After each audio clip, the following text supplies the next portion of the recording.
A very pleasant good afternoon as we welcome you into another edition of the Lion Country Kia Goon and Ironhead show. Lots to get into today. It has been a busy few days since last we got together. Again, thanks to Booch for filling in on Thursday.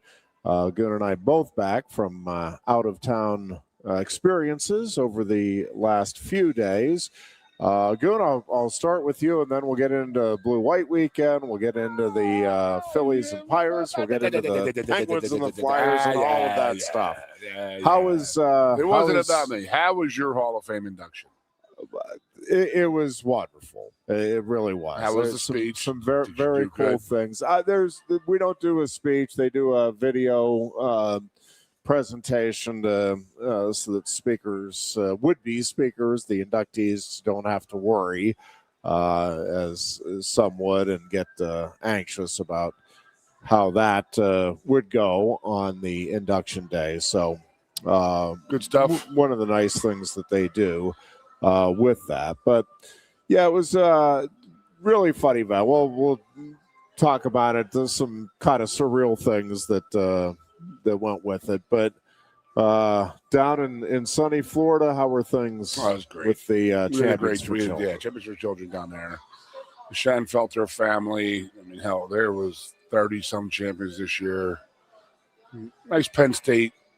You know, let me think about this. Me, Marco, Tangwell, OJ, Kijana, Troy Drayton, my brother Buckwheat, Megan Schanfelter. She was a gymnast here at Penn State. No wrestlers. They were all away. But Milk was there from Sparty, Pat Milkovich from Michigan State. So, yes, I mean, it's the usual crew. Add-ons this year were Bernie Kosar. Oh, yeah. Oh, he was fantastic. Just a wonderful, wonderful guy to talk to. Very much down to earth. Understands fully that he has another lease on life right now after he had a liver, maybe I think a second liver. He had 2 liver transplants. So, you know, not sure. Very humble guy. I knew he had a transplant. Yeah, he was very ill for a while. So, yeah, very ill, but a very down-to-earth guy. He was great to talk to. Yeah, he had some stories, man. You're going back to the early 80s and the Schellenberger days with Miami and stuff like that. So it was good to talk to, but he was great with the guests, and he talked to everybody. You know, I mean, that's all you want as a celebrity is, you know, one of those golf things. And, you know, it's the whole weekend thing. So he was at every event. We did Valerie's house on Friday. Obviously, you know what that is. That's for people, comfort area for younger kids who've lost loved ones, moms, dads, brothers, sisters, that type of thing. So just an unbelievable experience as usual, you know. And what I do, and you know this very well about me, is that I go to that every year, but I make sure I bring as many of the celebrities, aka champions, to Valerie's house just to let them see why we do what we do. And yes, we're knuckleheads. We have a good time, as you well know. We have a great time, we have fun and partying and this and that. But in the end, it is about raising money for those kids, and they're so appreciative too. Yep. You know, you spent that a couple days down there with them last year, the year before, and the kids are just it's amazing. One is I was 26 when my mother died, and I don't think I could have gone through that if I was a younger person. But these kids. That Valerie's house helps them so much. It's amazing. And, they had the award. They had a little video at the last night, right before everybody had to spend money. They put that video on. Smart. Oh, it's unbelievable. I mean, I have like 11 cents to my name right now, but I spent 20 on the different things down there. So, yeah, the auctions were great. What they gave away was some unbelievable stuff, as usual. The trips, Chicago, Green Bay. And then one of the cool aspects of what we did over the weekend was Scott Kehoe, who his stepson is the middle linebacker for Michigan, Jimmy Rolder. Yep. So he was with us the whole weekend. So, Jimmy was there, and we had the draft on at cool. all times, and he was on the golf course. He was playing in a group, and he got the phone call. And he took the phone call, and there's a video of it, and they put it up on the TV that's for everything. awesome. And then, they at the dinner that night, and I had gone through the draft process and stuff like that. It's a harrowing experience. And he won pretty early in the fourth round. So that was Saturday on the golf course. And he got the call from the Detroit Lions, and Dan Campbell called him and said, "Hey, you're a Detroit Lion." And it was pretty cool because at dinner that night, they introduced all the champions, and then, you went up and you got your picture taken, but they announced him last. And it was, congratulations to our newest NFL player. And he had a great time. He was great with the people and the kids and all that stuff. So it all worked out really, really cool, really, really fun time. We did it at Margaritaville, which was in downtown Fort Myers Beach. And so that place got really, really whacked with that hurricane a couple of years ago. Yep. So not Jimmy Buffett, but Margaritaville was building there at that point and then got wiped out. So this was one of the first things that there's still like you walk around that area a quarter mile each way, and there's still some significant damage to some big places. And, some people just packed it up and said, we're out, we're done. So Margaritaville in downtown Fort Myers Beach, it has the resort right on the beach, a ton of restaurants, bars, all of this and all of that. So it's the new Fort Myers Beach is what you would call it pretty much. Yeah. And they're setting the trend for it right down there. And it was a really cool place. Everybody was like, that's just the perfect place to have everything, because everything was like right there. They had the concerts right there. Yeah. Everything. The only thing that wasn't there was obviously Valerie's house, and then going to the little school for the blessings in the backpack, and then the golf. But everything else was at the Margaritaville. You had a little wristband on there. Boom. Everything was taken care of right there. You didn't need. I didn't carry my wallet all weekend. So it was pretty cool. Built everything to your room and all that stuff. So great time, raised a ton of money. I do got to say that, Jim and Julie Andrews. Jim was an all SEC basketball player for the University of Kentucky, but Julie and Jim, they lost their oldest daughter, their only daughter, a couple of years ago, and she was a deaf person. So she worked for the deaf community and stuff like that. So when she did pass away a couple of years ago, they actually started a foundation for her. And they made a donation towards with the money that they have raised over the last few years. They have excess money, and they like to help their different places that they like. So they gave Austin and the Champions for Children a $75,000 check. No good. And they were so happy doing it. And I've never seen it. Well, it's good. I saw Austin because they weren't able to make it last year. So that's amazing. Yeah. So I'm glad they're back, number one. And so they dropped a check for $75K the first night there, and wow, it was that's when you're running a charity, that's an amazing gesture and an amazing thing. And I've never seen Austin as taken aback as he was, tears in his eyes and all that stuff. It was a beautiful moment seeing that, and they loved doing it. They believe in the Champions for Children and stuff like that. So wonderful time. Got back later last night, just in time to go watch that debauchery.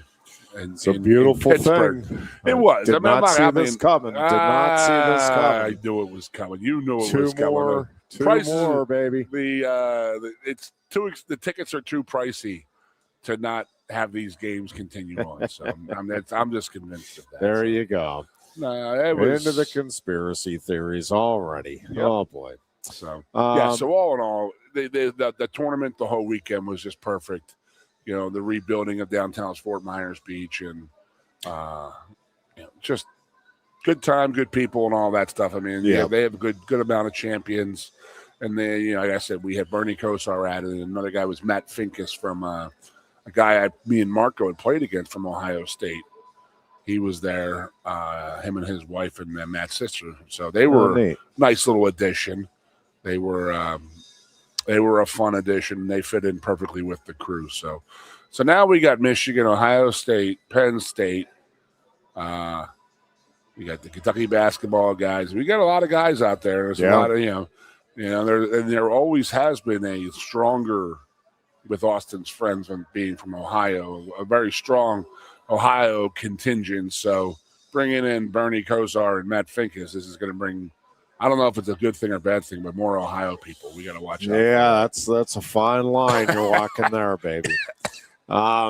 So yeah, they and again the Pennsylvania chapter of the National Wrestling Hall of Fame had their induction ceremony on Sunday down in Hershey.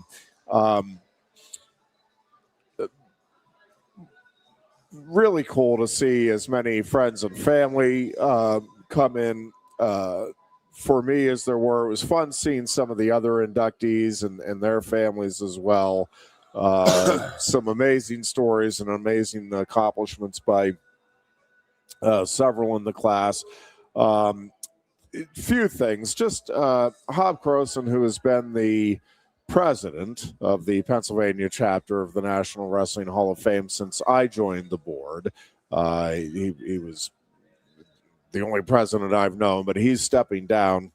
And for me, it made the day that much more meaningful because Hob has been really an incredible leader, a great friend, not just to me, but I think everybody associated with wrestling. And he will be sorely missed. John Thomas will be taking that role, and phenomenal human being in his own right and a remarkably accomplished individual in his own right. But that made the day a little extra special. My dad was able to put the green jacket on me, which is the kind of final honor, final action of the afternoon that solidifies that. Wait, is this the green jacket class. that has like a little star on the left?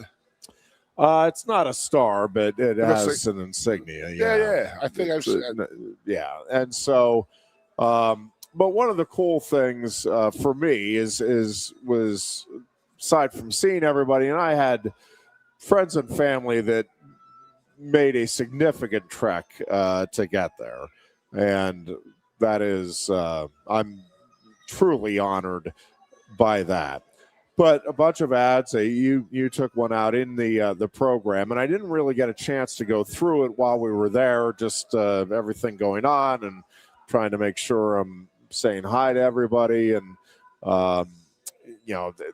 there's limited time in the day, and few of the folks needed to get going with other responsibilities and just the distance they traveled and all of those things. So finally we get home that night. I'm going through the program and looking at some of the ads, and it's phenomenal. But I have to give a special shout out to Rich Frank, his wife Ronnie. Rich runs Beer Bellies, among other things.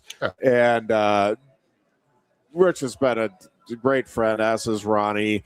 And they're best friends, Ray and Karen. Karen went to elementary school as well as high school with me. And so the four of them were there, but the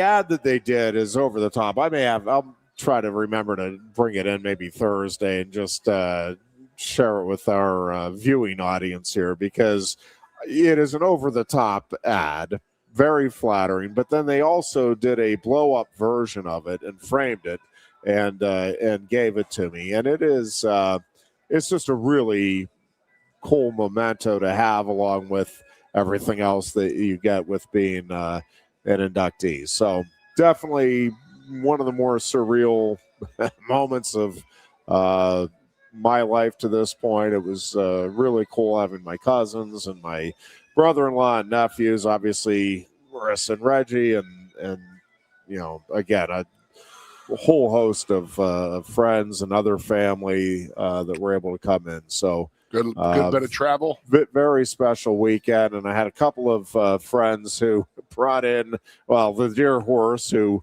often watches this. He and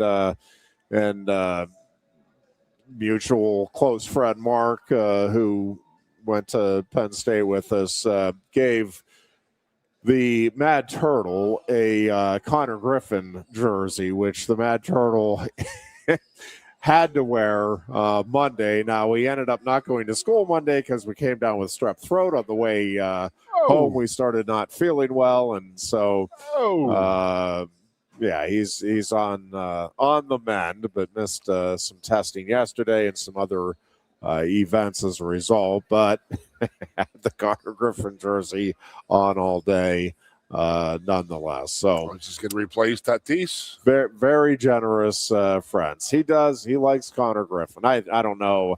Tatis, I think, is probably still number one on his list, but. Yeah, we're enjoying the Buccos here early in the year as well. But yeah, fun weekend the whole way around. That's all right, great, so man. Neither of us able to get to Blue White weekend. That was the probably practice. a good thing I heard. Not exactly. I will say, so we were driving down to Hershey Saturday morning. I had a board meeting, and the Mad Turtle and my wife went to Hershey Park for the day. If you were down in that area, you know it was raining pretty much the entire afternoon. They still, the one roller coaster, the Great Bear, was up and running, and so they did that about 6 times. By the time I met up with them, we went to Chocolate World, watched the one film there, which was fun and well done, and then we headed back to the hotel, had a nice dinner and all of that. But as we're driving down to Hershey, I'm like looking at the traffic coming the other way, and I'm thinking, boy, it's going to be a lot coming the other way, and there wasn't a lot coming the other way. Like pretty much nothing. I mean, normal traffic, if that. I make that drive from time to time. Now, I'm not going to say frequently, but frequently enough that I'm like, yeah, this is like just any other time I've gone down, and maybe even a little less.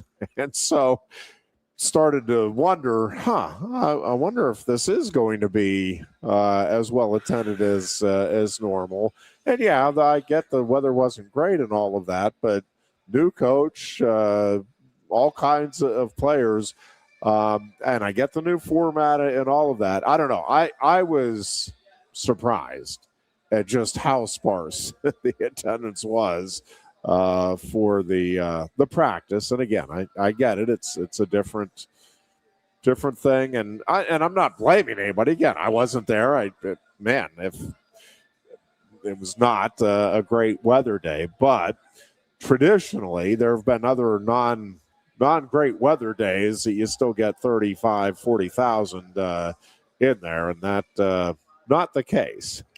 Did they have a number? I haven't even looked. A few folks I talked to said they're guessing it was in the 5,000 to 7,000 range. I mean, it was, if you look at the pictures, like it was an empty stadium.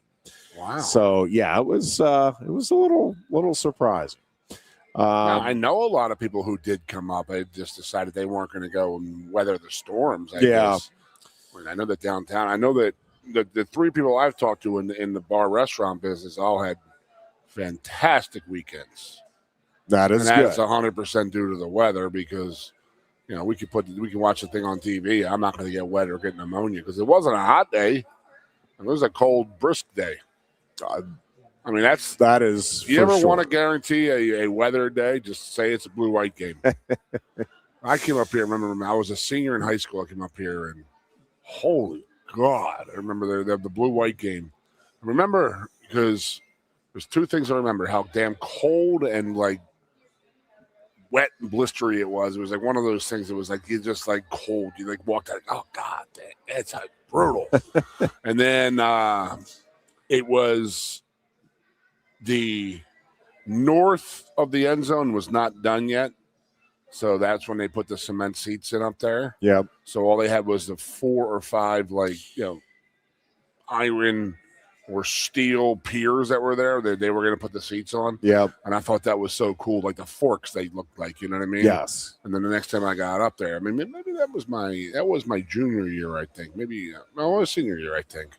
And by the time the season started the next year, they were done. So I remember that because I wanted to see, because it looks a lot like what's going on in the press box right now. And I was showing people those seats this weekend. I showed OJ and Kijana, and I said, you imagine sitting here? They're like, no way. No way. I mean, I was like, I don't think I would go up there. What about you? I mean, I would, but would you go up there on December 21st versus SMU? Yeah, that's a big difference. Yeah, that's. But again, that's. Kijana was another guy who was up to C4C. I didn't mention his name. Yeah, that's being a knucklehead is all. I got a good one for you, Kijana. Kijana story for you. Yeah, he's as smooth a cat as I know. He's never got a piece of dirt or fleck on him. Shoes are always clean, shirts are always clean, and this and that. He got 2 young kids now. He came to dinner the other night. He walked in. He had a parakeet, like stuffed animal, like stuck to his shoulder. Yeah. And he had baby puke all over his shirt. Yeah. And I said, damn, Key. I said, this is a new Kijana. I ain't never seen this guy before. He goes, yeah, it is. He goes, they killing me, man. They killing me. But yeah, it was just funny. He had the big old baby puke down the shirt and the parrot hanging off. So, but he was happy as a pig. So it's all good. All good. Yeah, as far as Penn State football is concerned, again, I'm not sure with that practice what was or wasn't learned or gleaned reading through some of the accounts. I mean,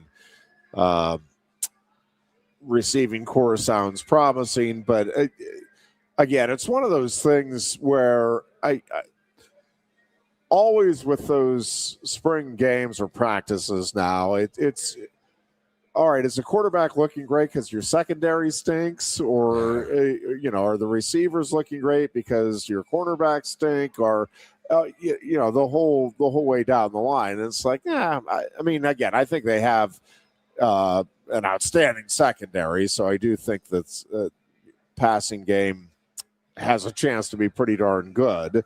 Offensively, and it does sound like this may be a bit of a tight end heavy group. I will say one of the things that is going to be crucial for this team to have the success that I think most are hoping for with the schedule that it has and all of that in the upcoming season. I'm reading through the accounts, and there's a lot of, Donko will be back in the lineup, and that's going to help, and Rapplier will be back in the lineup, and that'll help, and Brecht will be completely healthy, and that you need all of that stuff to happen. And I get it, the expectation is, and everybody's on track, but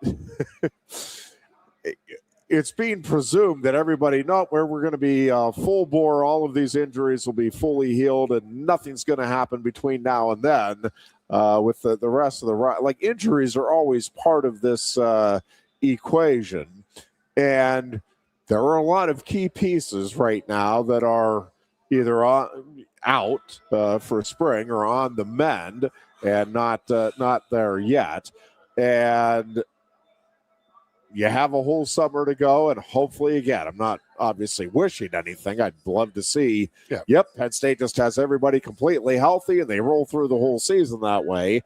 It's football. It never works that way. And, we go back to what we thought was the real strength and was going to be the difference maker last year, which is the depth. And I think they have very good depth at some spots. And I think there are some concerns at some others as we make our way toward next season. And it is just going to be interesting to see how it all comes together, if it all comes together, the way, again, all Penn State fans are hoping that it does. But there's a lot of moving parts that I think some are presuming a little bit. Yeah, that they're just going to ultimately that's the thing I'm worried about is people are expecting Bill O'Brien to come in and make this thing happen right away. like Bill did, and even James did. I mean, the cupboard was pretty bare when James got here. Oh, yeah. So, I mean, when he line says, play especially. Specifically the line play, but when he says that, we left Penn State a lot better place than we got it, he is speaking the truth. No question. The context that he said it in can be construed a lot of different ways, and I think about 98% of the people construed it the wrong way. It is what it is, but yep. I just think that we better be ready. I mean, I hope the kids are ready, but I hope our fan base is ready. That it is a big turnover right now. I mean, you're bringing in 32 guys from Iowa State. I don't care how many of those guys are starters and whatnot, but you still got to know we got to go through the Big Ten schedule and stuff like that. I know the schedule is favorable, and it's not. I mean, they got to make some things happen out there. It's no not doubt. just going to be like, oh, we're going to roll it out there and be 10-2.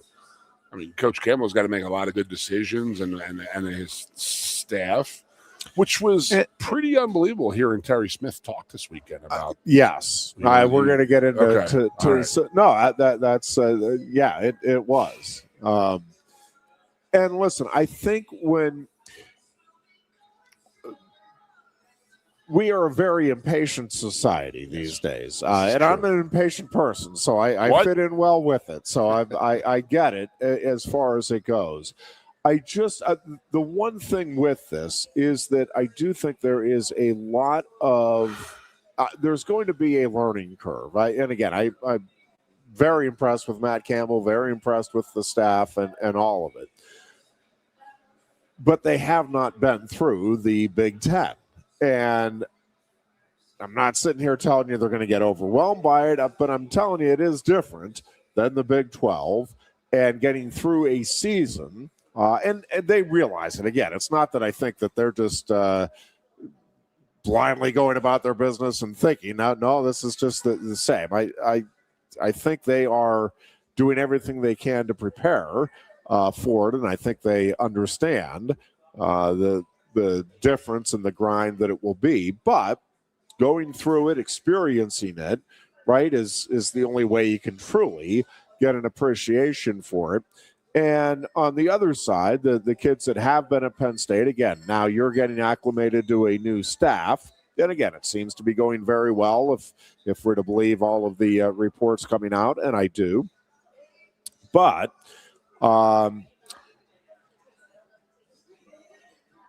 easy to be all on the same page and pulling forward when you're sitting here 0-0 and you're just making new friends and we're, feeling good about practices. Different when you get into a game and you're expecting to win big and you win by a touchdown. And it's like, now I'm not sure. Am I still trusting the coach? Am I still trusting this Iowa State guy? Is the Iowa State guy trusting this? Like, let's just see how, again, I'm impressed with everything that's gone on, and I'm not expecting that there's going to be a collapse like we had last year, even if there is some strong or tough early season challenges. But you need to see what adjustments are made in game, in season, players, coaches alike, and just kind of how it all comes together, or maybe doesn't come together in that first year. And again, if it comes together, fantastic, beautiful, we're off and running. If it doesn't, I'm just saying maybe give it a little time. Let's see over the course of a few years how this thing ultimately transitions. Well, my biggest thing right now is, obviously what I'm going to say, and that's the offensive line. Which is the one part. What are we going to come out as? Are we going to be a power run team, which I think that Ryan Clanton is going to try to make us into? I know by the sheer size of the guys we have that we're bringing in, and the guys that have, like, I'm going to tell you, Cooper Cousins is 334 pounds right now. Cooper Cousins is 334 pounds. That's unbelievable, unheard of in my day 30 years ago. Yeah. We all know that, obviously. But guys are much bigger and much more athletic and stuff like that. But it's not just him. It is everybody top to bottom. Yeah. Donka's well over 300 pounds now. All these guys that are coming back, the guys that are coming in from Iowa State are 349, 359. There's a couple kids I saw that there were these Polynesian kids I had dinner over with Al Palomalo the one night. They're eaters. I got to say that the Polynesian culture are eaters. There's no doubt about that. And just some really fun, cool guys to talk to, by the way. I must have some Polynesian in my background. Yeah. We definitely have. Who knew? Yeah. I did the bench and the squat didn't carry over, but the eating habits did for sure. So and that's the biggest thing I'm interested. Are we going to be a power run team with the sheer size of our offensive line? I mean, my goodness. I mean, if you're going to be like a pass first, heavy screen game, this and that, you're not going to want your guards to be 350 some pounds. I mean, you have those guys at a certain weight for a certain reason, and that's it has to be the power run game. Yeah, or just big people that have to go around people. I don't know. I mean, I don't know that if the game is at the next level for us yet. I don't know. I am very, very. I mean, obviously, I'd have given you 10 guesses. You probably would have never guessed that. I'd say the offensive line. I was shocked. I was shocked. I know you were. Stunned. I know you no were. doubt about it. Yep. So, D-line is D-line across football, in my opinion. See the ball, kill the ball, kill the guy with the ball. That's the bottom line. Our offensive line takes a little bit of work, so I am very, very interested in that. And I did not get a report, or nor have I watched anything about the blue-white game. The practice. Yes, the practice. All right, we're going to take a break here. When we come back, I do want to get into the the draft a little bit, and in particular, Drew Aller and his going to the Pittsburgh Steelers. Reaction to it, opportunities. There's a lot of things to digest there, and we'll take a crack at it when we return. You're listening to the Lion Country Kia Goon and Ironhead show here on Sports Radio 98.7 The Fox. You look a bit nervous, eh? Terry, what's it like to stand in the FIFA World Cup stadium? Wouldn't you like to know? Just tell me. Come on. It's not something that you can put into words. Such a tease. You can't rush it. You will find out when it's your time. Thanks for the wisdom, Coach. So, how much longer? Now go and make history, my man. Here's the World Cup you've been waiting for. Actually, the World Cup's been waiting for me. That's the spirit. Just remember who drove you here. Inspiring every step of the next legend. The official matchball carrier, proudly sponsored by Kia. Inspiration connects us all.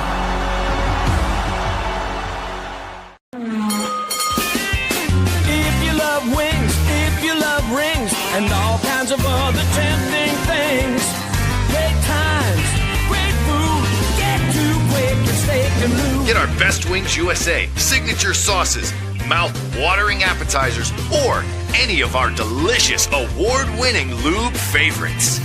Great times, great food, get to Quaker Steak Lube. I'm the Modelo Recruiter, and I'm looking for fans with good hands and great speed.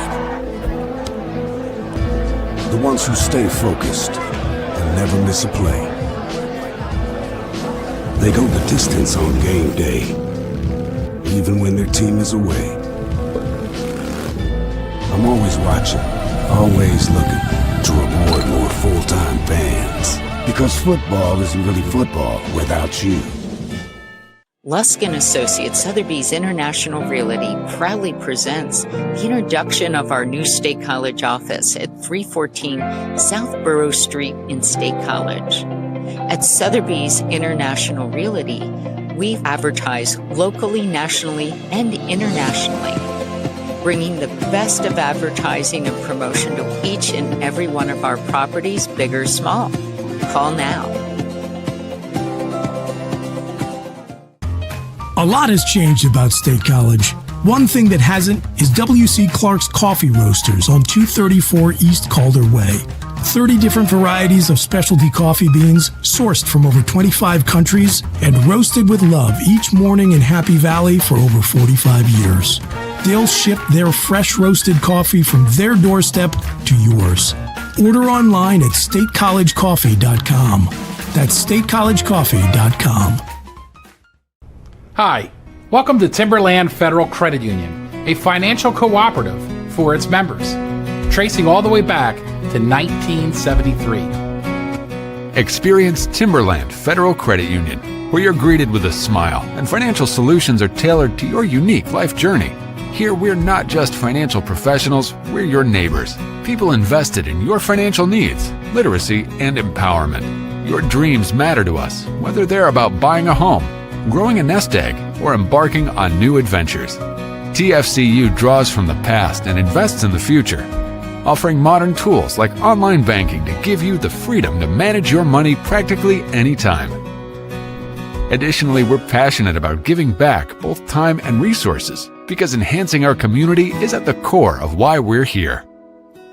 Visit TFCU in person or online to learn more about our services and apply for a membership today.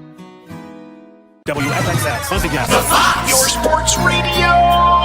Broadcasting live, loud and proud from Central PA's Sports Authority, WFXS America. 98.7, the Fox State College. And we are back here at Quaker Steak and Lube, our home away from home on Tuesdays and Thursdays. You can join us down here from 2 to 4. And if you can't make it from 2 to 4 on Tuesdays and Thursdays, make it any other time. They are open. You are going to enjoy great food, great beverages, and the best service in the area, all while watching your favorite sports on the many TVs located throughout.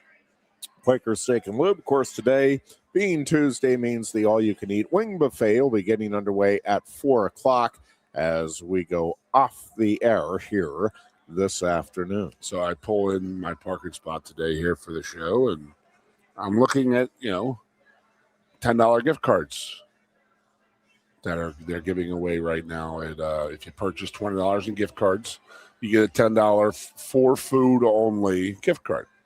I said, that's a hell of an idea. So we're here enough that it's like to the point where, you go buy $200 in gift cards, you get $100 in free food.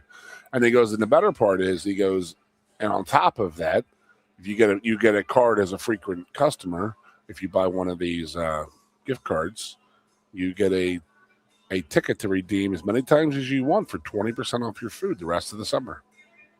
Oh, yeah, that was a hell of a deal, but it doesn't. You can't do anything that's on sale or special. So the buffet does not count, nor do happy hours, and stuff like that. But still, 20% off the rest of the summer of each of your food bills is pretty damn nice. That's not too shabby at all. Not too shabby is right. That works beautifully. So come on down to the Lube and get yourself some gift cards.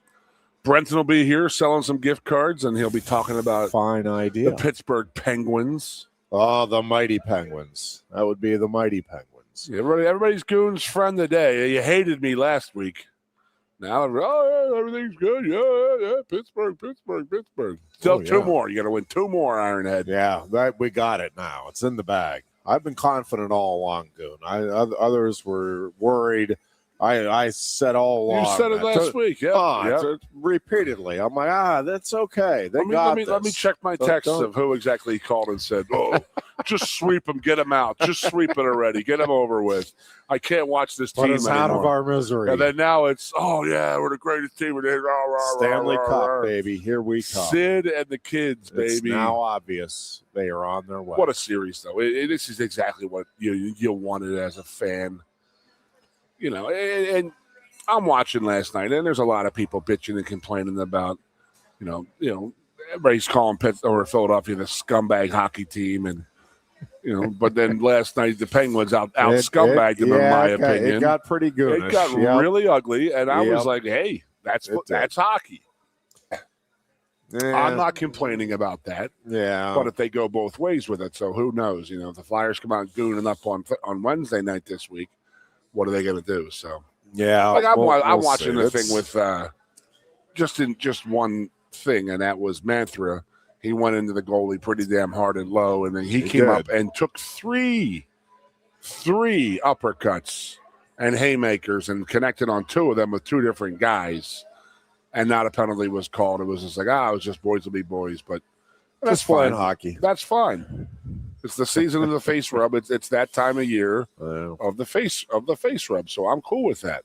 Now, you got to call it both ways like that, in my opinion. So both teams got to go, and that's the problem that sometimes it runs into. So it's just funny. Flyers win 3 in a row. There's nothing wrong with the penalties. The Penguins fans are bitching and complaining about them. Then the Pens win 2 in a row. Then the Flyers are complaining about the penalties and lack of penalty calls. And, it's funny. Yeah. People are funny. It is fans what it is. Being fans. We do. It is an unbelievable. It has been an unbelievable series.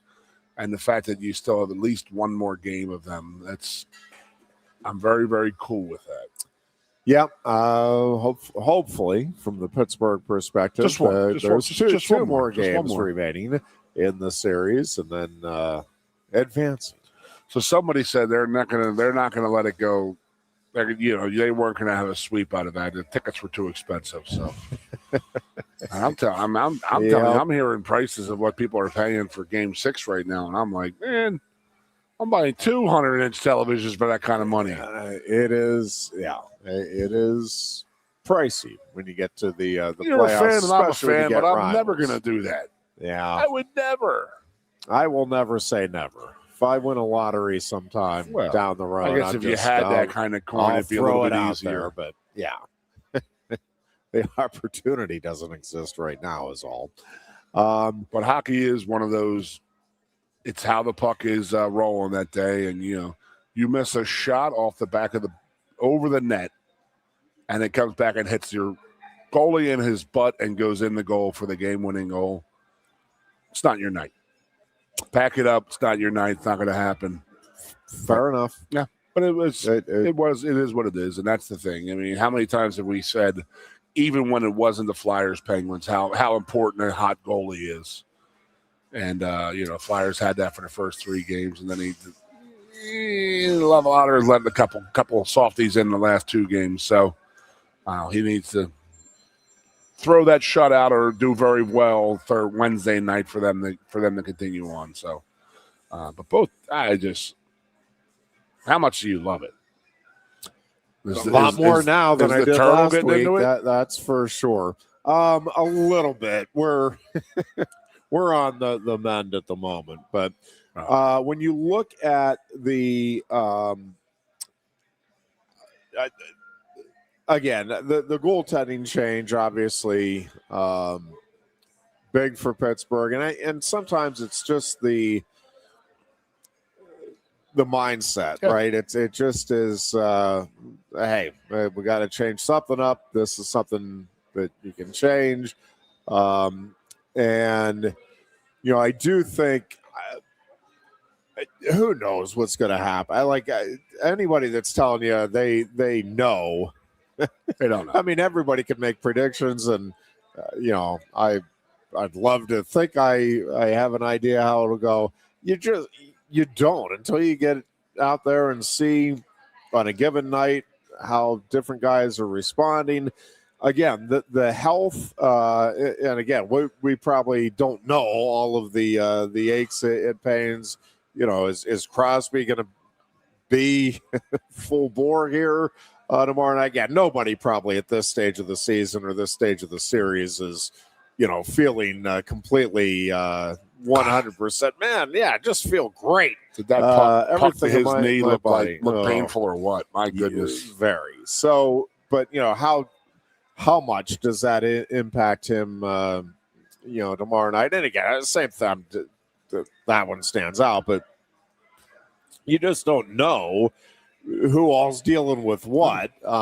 Sometimes you find out after a series, but sometimes, we're never going to know, all right, the extent. And again, it's all on the spectrum, right? I mean, again, nobody's feeling just completely, It doesn't stop a reporter from asking that same question all the time. Like, hey, Sid, where are you hurting? Like, he's never ever going to say, yeah, I'm hurting there and here and here. 100%. Yeah, I'm you ready may as well put bullseyes on those limbs. He's 40 years old, right? 38 years old. So, whatever, 36, 30. I don't know how old he is. Those wounds don't recover as fast as they used to. And that puck to the knee on that blocked shot, his own guy too, by the way. So don't be blaming no Flyers. Dirty Flyers. There you go. Unbelievable. It just makes me ill. But, and then after the game, they're like, Sid, how did that feel? And, what's he going to say? He goes, well, I feel as good as I have felt in a long time and this and that. Of course he's going to say that. 100%. Didn't affect him at all. It's nothing. I laid on the ground for 4 minutes. I was just tired, took a nap. Yeah, so just wanted to rest up.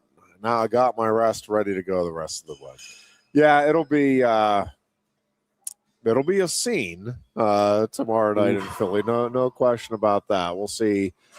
Hopefully from the Pittsburgh side, Penguins can withstand, which is undoubtedly going to be an adrenaline rush early for Philadelphia. But I could see this thing going absolutely any way. Could see either team winning big, could see either team winning close. Who knows? Early going still in the baseball season.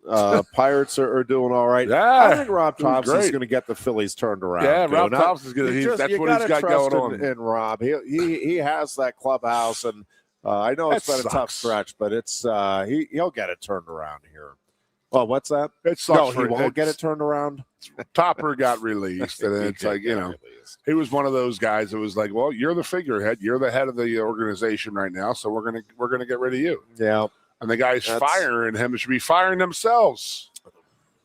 That's just my opinion.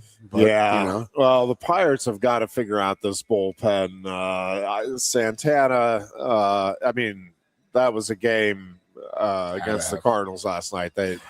You need to win that one. Like you can't let that one go that way. On the heel again, one game out of 162, yes, but this is like what 4 now. Yeah. I think this season that they that's where the crack showed last year, right? Another direction because their starters were doing great, but they were taxing them too much. Yeah, earlier in the year, if I recall correctly. And they were taxing them a little bit. The bullpen, the starters. Could you imagine if they had like a David Bednar? Oh, wait, what? Anyways, what about a Garrett Cole? Well, I mean, there's a long list of former. Anyways, overall, they are definitely an improved team. A little more pop in the lineup for sure. Makes it a little more entertaining. Starting pitching has been terrific, and they got to get the bullpen figured out. Not just the closer. They have to get more consistency from. They're doing too well. I can't get damn tickets to the Phillies Pirates for the weekend. We're going down there. I hear you. What the hell, man?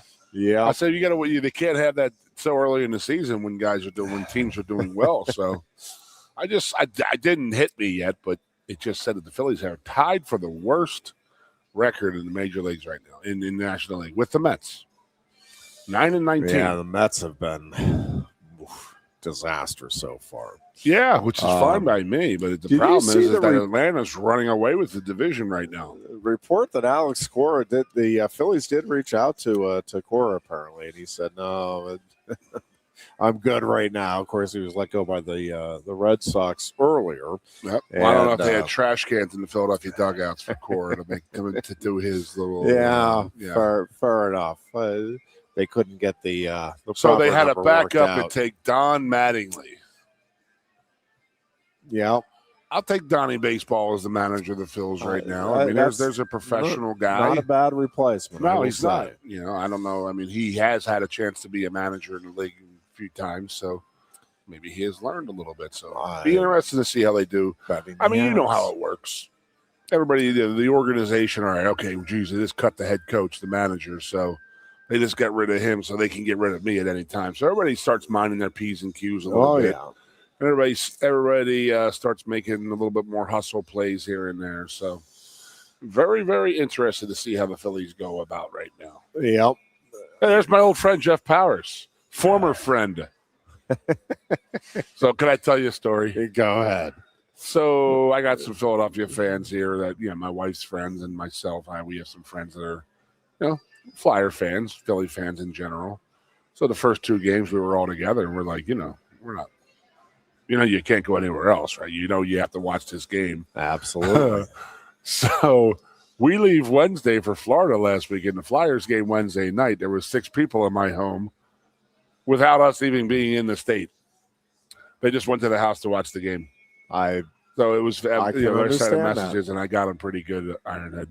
So we have this little Furbo thing where, we can actually watch our dogs, just make sure they're okay. Yeah. So it's a black and white photo, this and that, but it's a little still shot. But you can talk through it, too. So every goal I was going, go, yes, sir, screaming. And their heads are going, looking around like, what the where the hell is that coming from? Is there somebody outside screaming? That is so they figured it out. This is the same trick that we pulled on Brandon Noble one time. We were on our same trip. We were in Florida, and Brandon was at our house overnight. It was like 5 or 6 in the morning. And I started doing hello. And Noble's on the couch, hearing a little high-pitched voice in the middle of he was going, what the hell? So I had him searching around for ghosts in our room, and he was laughing when he figured it out. But at first he was not. He had come from a home in Northern Virginia that he had owned when he was with the Redskins that was haunted. There was a spirit that lived there, so he had always talked about it. So her and his kids used to speak of Emily. Emily. So we were screaming Emily on my dog Furbo, and he was freaking the hell out. So fun stuff. So we get back last night, and there's 8 people there, including a Penguins fan in full Penguins regalia. Nice. On my couch. So you do know some good folks. That's good, too. Well, they didn't last long.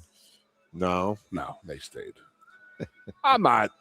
I love it. I enjoy the sporting event of the sporting aspect of it. It's the fun part. Now the draft. I think it's pretty fun. I thought the Eagles did pretty well with their draft. Howie gets another A.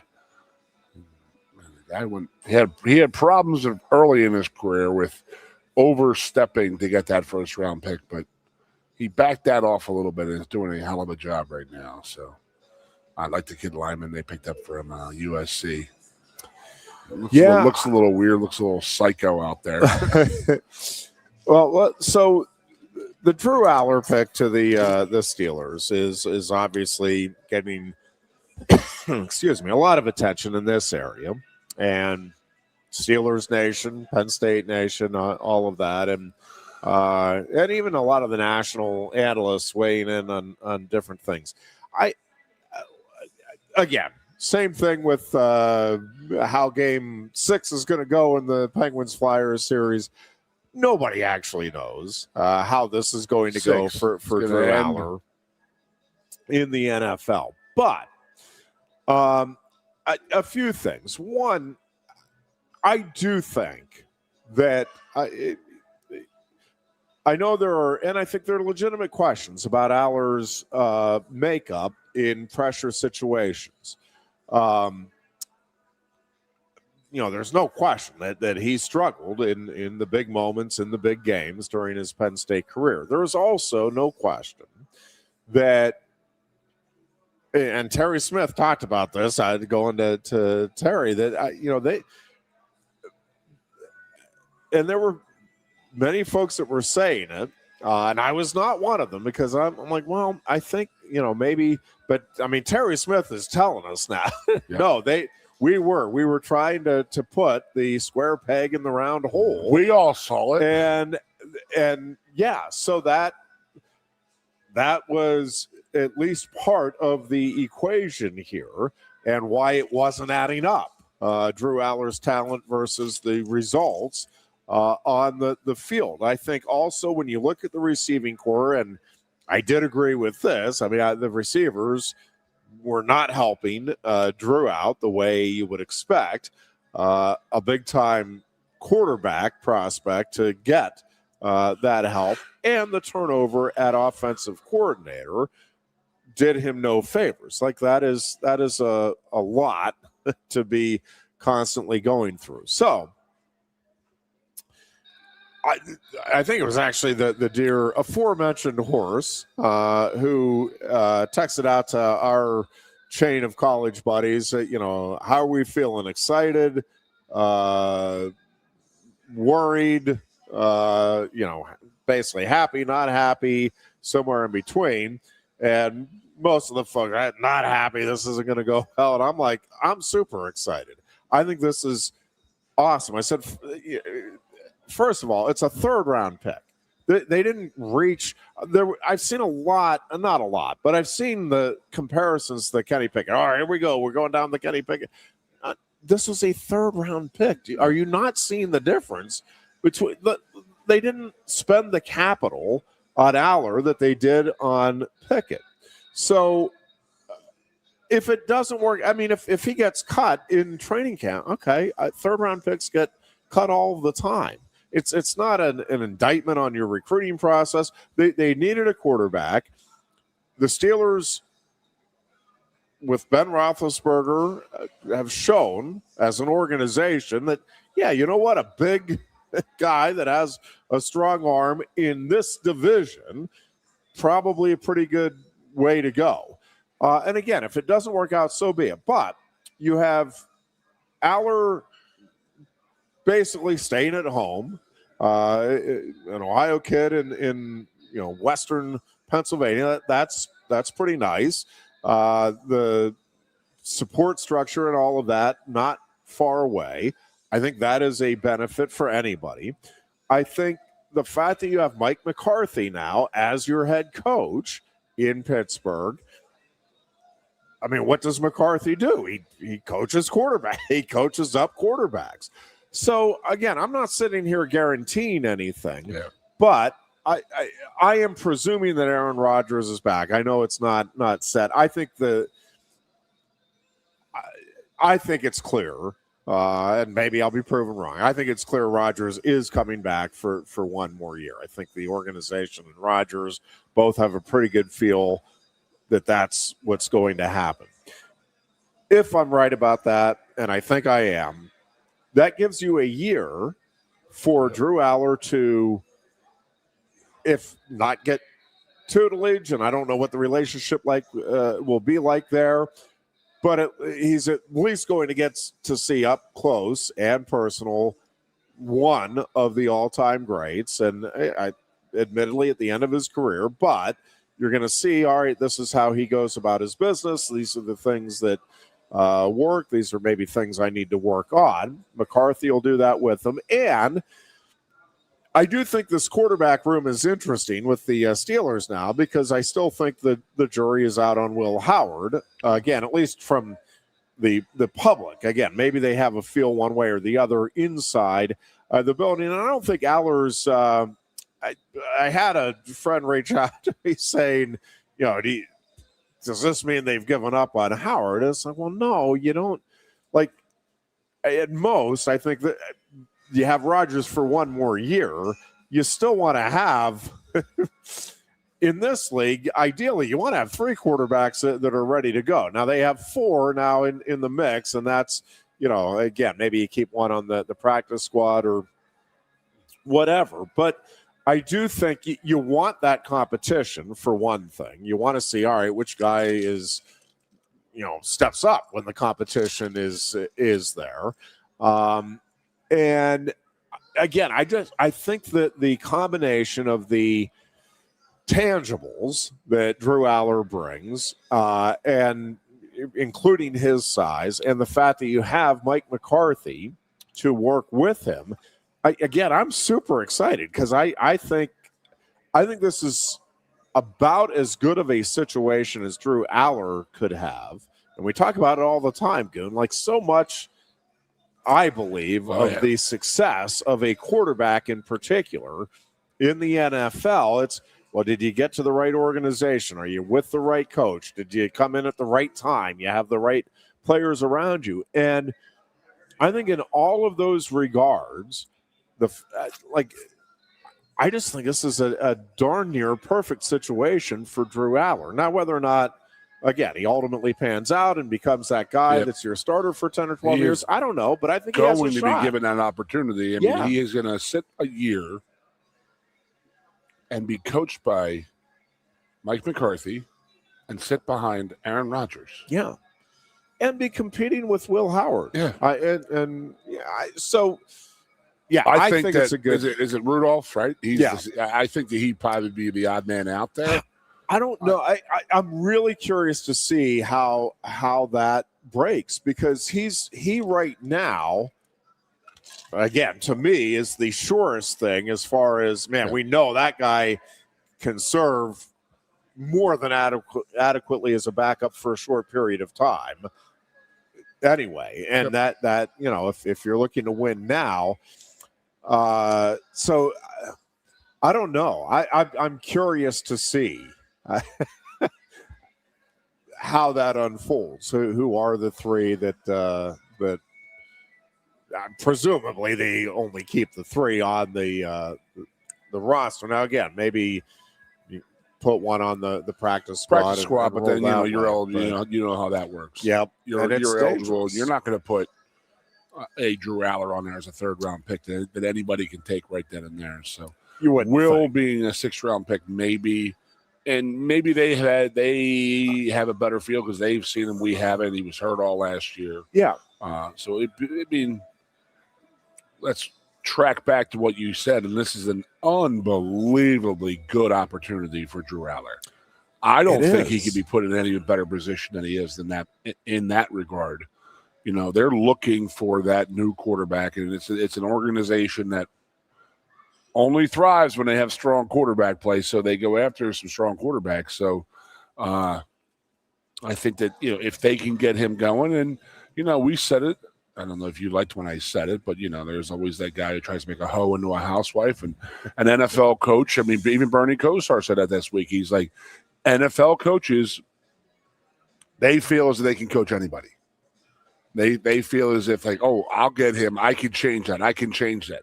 You know what? It's not easy changing men in their early 20s when they've been doing something for the last 10, 12 years. Yeah. It's not easy to do that, but there are NBA guys who feel as if they can fix anything. And, I don't know. I mean, how many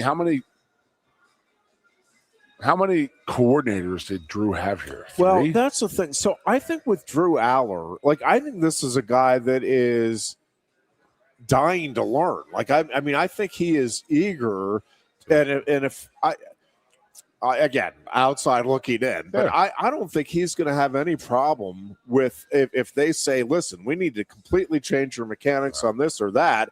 I think he's going to be like, thank God, now somebody's telling me that I trust and know how they've had results, pretty significant results. I don't think it's that Drew feels like he's a finished product by any stretch. And so in that regard, maybe the Penn State experience kind of helps him as a quote-unquote project moving forward. Again, Aller was, over the last 2 seasons, he was really good. It was the big moments, but again, the big moments, a lot of times, the reason Penn State was in those big moments was because of what he did throughout the course of the game, without getting a ton of help, certainly from the receiving core. And again, now we're hearing more and more that the coaching, the coaching maybe left a little something to be desired in terms of developing Drew. Yeah, Terry hammered that home the other day in that interview. He said, goes, we had 4 receivers for him that all went undrafted. And then we had 3 more guys that were out there who are in the portal. We didn't give him anything to succeed with. Well, and that's what. So I wonder how much of the big moments that supposedly he's not a big game player. Yeah, right. And again, I'll be raising my hand. I was saying it, but I do now wonder how much of that was, hey, if I don't make something happen here, there's nobody else that's going to make something happen. No one else is going to do it. Right. And so I don't know. Again, I think we're going to find out here over the course of the next few years and we'll see how it develops or doesn't develop. But to me, again, I don't think there's any disputing the physical talent, the physical abilities that Drew Aller has. I don't question his want to or his desire. And I think the Steelers offer that almost perfect opportunity where you have a great coach in terms of coaching up quarterbacks and zero pressure in terms of, hey, I got to come in and be the guy this year. Well, no, you're not going to be the guy this year. Again, assuming I'm right on the Rodgers thing. And then we'll see whether you're the guy next year or not. But I think it gives you that full year plus working, seeing what it is you need to adjust to. It gives them an opportunity to really work with you and develop. And again, from the Steelers' perspective, if it doesn't work out, okay, well, first round quarterback picks. You've already done one of them, and you did a 6th round pick. So so no, to me, no skin off your nose. But I think there's an opportunity here, and Will Howard still may be the answer to. But I think now you have 2 quarterbacks there where it's like, maybe, and maybe not, but maybe one of these is the guy that's going to be our leader for the next decade plus. And I have one more thing to say, and that is that I don't know if it's been confirmed or not, but that secret video or that taping of Pat Kraft talking to the players, and it was widely considered to be Drew Aller. I mean, let's think about what he said in that moment. I don't think it's been. Has he admitted to it being him? But the person on there who they widely suspected being Drew Aller said, I went into games finished. I was completely mentally wiped out. And that was James meeting too much and trying to do too much and trying to take care of all this other little stuff. And then, it just adds up and it just be too much. And mentally is what Drew said was I went into games mentally drained at times. Well, that's not going to happen in the NFL. They are going to have you to a point mentally that you're going to be as sharp as you possibly can come Sunday at 1, 4, or 8 o'clock. I want to pick up on that when we return. We'll take a break here. You are listening to the Lion Country Kia Goon and Ironhead show here on Sports Radio 98.7 The Fox. You look a bit nervous, hey? Thierry, what's it like to stand in the FIFA World Cup stadium? Wouldn't you like to know? Just tell me. Come on. It's not something that you can put into words. Such a tease. You can't rush it. You will find out when it's your time. Thanks for the wisdom, Coach. So, how much longer? Now go and make history, my man. Here's the World Cup you've been waiting for. Actually, the World Cup's been waiting for me. That's the spirit. Just remember who drove you here. Inspiring every step of the next legend. The official matchball carrier, proudly sponsored by Kia. Inspiration connects us all.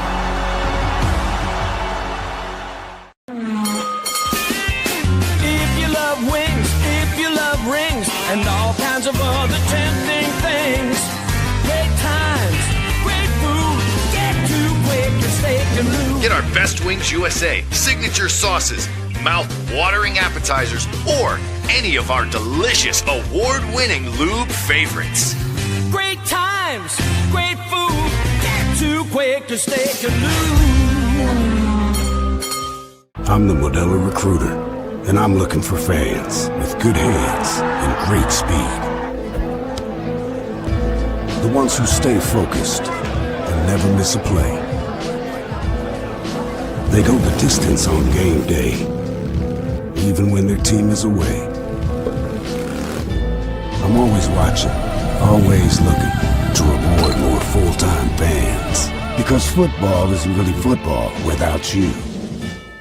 Lusk & Associates Sotheby's International Realty proudly presents the introduction of our new State College office at 314 South Borough Street in State College. At Sotheby's International Realty, we advertise locally, nationally, and internationally, bringing the best of advertising and promotion to each and every one of our properties, big or small. Call now. A lot has changed about State College. One thing that hasn't is W.C. Clark's Coffee Roasters on 234 East Calder Way. 30 different varieties of specialty coffee beans sourced from over 25 countries and roasted with love each morning in Happy Valley for over 45 years. They'll ship their fresh roasted coffee from their doorstep to yours. Order online at statecollegecoffee.com. That's statecollegecoffee.com. Hi, welcome to Timberland Federal Credit Union, a financial cooperative for its members, tracing all the way back to 1973. Experience Timberland Federal Credit Union, where you're greeted with a smile and financial solutions are tailored to your unique life journey. Here, we're not just financial professionals, we're your neighbors, people invested in your financial needs, literacy, and empowerment. Your dreams matter to us, whether they're about buying a home, growing a nest egg, or embarking on new adventures. TFCU draws from the past and invests in the future, offering modern tools like online banking to give you the freedom to manage your money practically anytime. Additionally, we're passionate about giving back both time and resources because enhancing our community is at the core of why we're here. Visit TFCU in person or online to learn more about our services and apply for a membership today. WFXX, once again, the Fox, your sports radio. Broadcasting live, loud and proud from Central PA's Sports Authority, WFXS America. 98.7, the Fox, State College. And back here on a Tuesday afternoon. It's the Goon and Ironhead show. We are Quaker Steak and Lube, our favorite place to be on Tuesday and Thursday afternoons. Great place to come down and watch your favorite sports. And again, the all-you-can-eat wing buffet getting underway here at 4 o'clock this afternoon as we go off the air. As we went into the break there, this is one of the things that I think is a really, I think good coaches really have a feel for this. Great coaches maybe have a feel for this, which is, Bill Parcells used to talk about you can't be too prepared. I think you can, because I do think part of it, and again, you do need to be prepared. You need to know what the opposing defense, if you're a quarterback, you certainly have to know your offense, where guys are supposed to be, what the play is supposed to look like, all of that stuff. But also, there has to be some creativity there where you are making a little adjustment. Now, it helps if you have receivers where, hey, we know we're on the same wavelength, right? And you just work with them enough, and it's like, I see this cornerback is cheating up just a little bit. I'm going to take an extra step inside, whatever it may be. I mean, there's just little nuance that sometimes comes just with the experience and doing the variances of plays enough that you know each other. But I do think you can, in fact, be over prepared. And I just I think different players respond differently and need different things. And I do wonder, in retrospect, especially now, whether in fact Drew was in some ways undercoached, but in some ways overcoached, right? Not coached up on the things that he was best at, and then maybe overcoached in, hey, we want you thinking about this, and this. That first year, we talked about it. It's, I get you don't want turnovers, and turnovers can be killers. I also don't know that you want your quarterback going back there every play saying, all right, I just can't turn the ball over. I can't turn like that. No, you want him back there like, I want to make a touchdown. I'm going to get a big play here.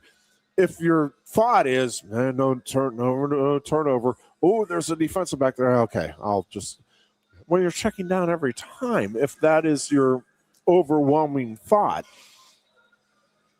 and again, it's a fine line because turnovers are killers. Yeah. No question about it.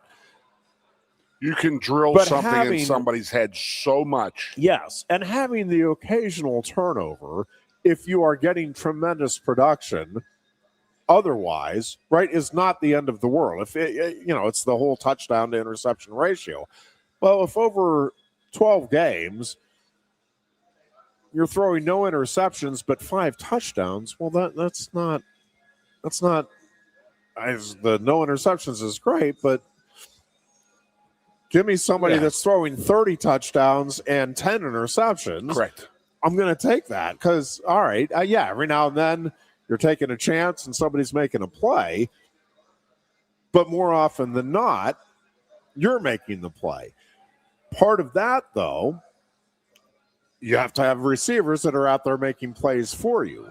And I'm really curious. I think Aller's story is going to be fascinating, however it turns out here in the NFL. But I don't think he ever truly got a fair shake to show what he is capable of doing while at Penn State. And that's the thing. At the end of the day, I don't think any of us know what he's capable of doing because we've never seen him have that opportunity. I think he will get that opportunity as things unfold in Pittsburgh. Again, not out of the gate, and I don't think he's ready out of the gate. I don't think it's possible for him to be ready after all of the experiences he had here at Penn State, which is why, again, I think the Steelers are just a great fit here for Aller, and I think this has a chance to be one of those home run picks for the Steelers where 15 years from now, we're talking about, man, were the Steelers smart on that? And again, I think it's very little risk. If they miss on him, say, okay, well, we tried. 3rd round pick. I had a lot of talent, and like a lot of quarterback prospects, didn't work out. Okay. And you move on and try to get somebody next year or the year after. Won't be the first, nor will be the last of guys that, who are expected to do well, or, there's really no expectations for him. And it's all positive, whatever Drew can do. But Drew's going to play 7-8 years. There's no doubt, at least 7 or 8 years. He'll have that many opportunities, but this year is not one of them. You imagine he's just going to go in there, learn the game, from literally one of the best to ever do it, in Aaron Rodgers. I mean, you couldn't draw up a better opportunity for Drew. I agree with you. Yeah, I mean, then the question is who are they going to keep? Because there is the emergency third quarterback, so that you don't have to. But you also have 4 guys out there that you've invested money in. Yep. And I know you have been a Howard fan to the point where. Yeah. No, I think I got to think about this, Jeff. I put Drew Howard on my dynasty team because figuring out he's may have a nice future, be a nice little, get him, free agent, this and that, put him in my practice squad. But then I was like, well, Ironhead, that's his fantasy league pick, and I'm like, damn, that's never. I may have screwed up on this one, man. I may have to go get Aller early. Now, but I really think, and then not to just completely keep dropping his name, but Bernie Kosar was talking a lot about Drew and being very, very happy and excited for where he went at that point in that draft, going to Pittsburgh, as well as who he has coaching. And I do have one more thing to talk about, and that is that so the Eagles not doing too great at drafting wide receivers. I mean, I guess that's the old Eagles, but so what they did this year is waited for the Steelers to pick which wide receiver they were going to pick. I'm telling you. And then went ahead and they traded up and took him before the Steelers. Too funny. So that's how the Eagles are going to do it now. They're going to have the Steelers make the pick, and then the Eagles come in over top and then steal them. Yep.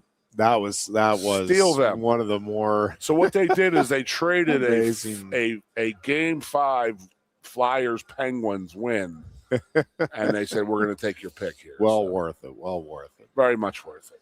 So I mean, yeah, it'll be. And I think the Steelers addressed their needs. I think overall, there's certainly some questions that we'll just wait and see how some things pan out or don't pan out.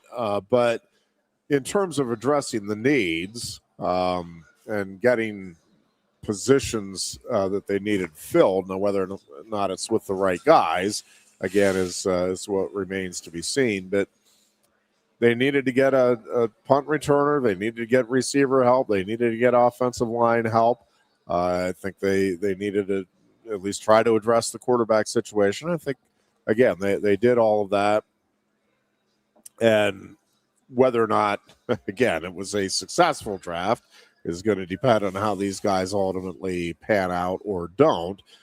But I like the draft overall, and there's some great stories there. I mean, the first round pick is a fascinating story. I think Aller has a chance to be one of the more fascinating stories in this draft, and so I don't know. I was more than okay with the Steelers draft this year. I was happy with the Eagles myself. I was very happy with where the Eagles went and did what they did. I mean, and as a Penn State guy, I love the fact that Vega went to Baltimore, and I think that he can thrive there. That's a perfect offense for him.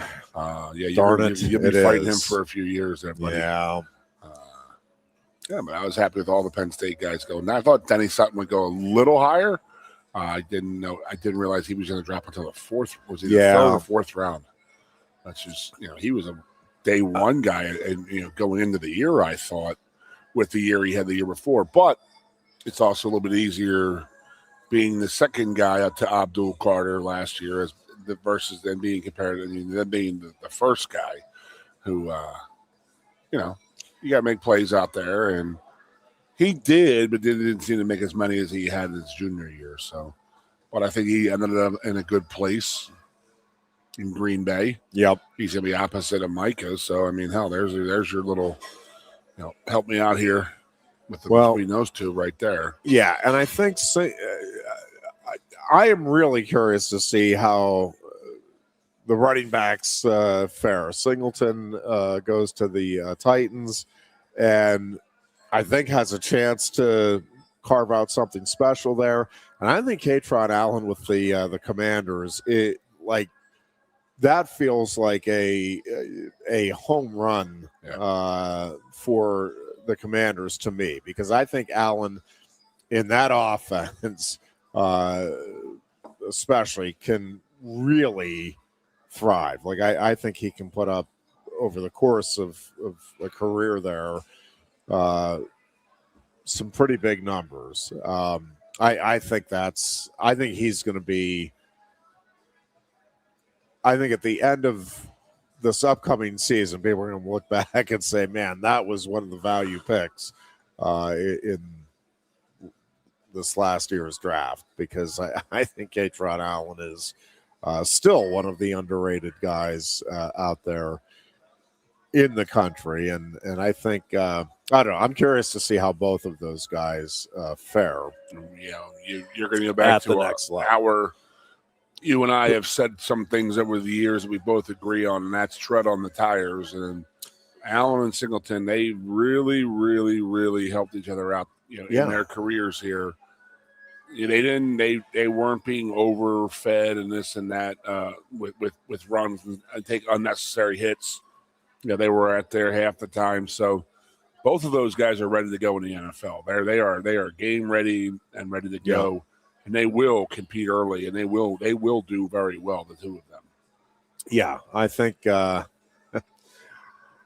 it'll just be fun to see how they progress and to watch their careers unfold. I think just as Penn State fans, it'll be fun to watch that happen, and I think both will have success in the NFL. I think both have opportunity to make significant impacts right out of the gate with their respective teams here in the upcoming season. So I got a really, really weird question for you. I know we got a couple minutes before our next break. Yeah. Here, but just imagine what Penn State has to get rid of in the next 6 weeks by going July 1 to Adidas. Well, I mean, you just think about that.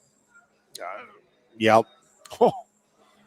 I mean, you're not allowed to have one of your athletes in a Nike attire anymore. So you're literally going to have to replace everything these kids have right away. Yes. And everything you have in stockpiled.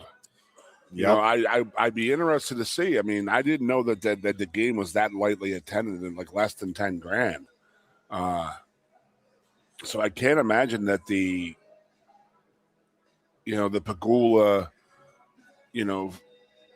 former, all the extra equipment sale that they used to make a ton of money on every year. I wonder how that went. If there wasn't, we've had 60,000 people at games in the past few years. You're down to 10 to 20. How much did they do there, and how much is left over for me and Ironhead to go steal and pick up? There you go. That's the question. That is the question. So how much? I guess the question is how much Nike does wrestling use? Well, I mean, the gear is anything Penn State issues is obviously Penn State. Yeah, but it's all. I mean, not at Penn State. Everything is issued is obviously Nike. Correct. Are they sponsored with anybody else as the wrestling program or no? No. Individual guys have their own reps, right? Do wrestlers have their own sponsorships, or does they have to go through the school one?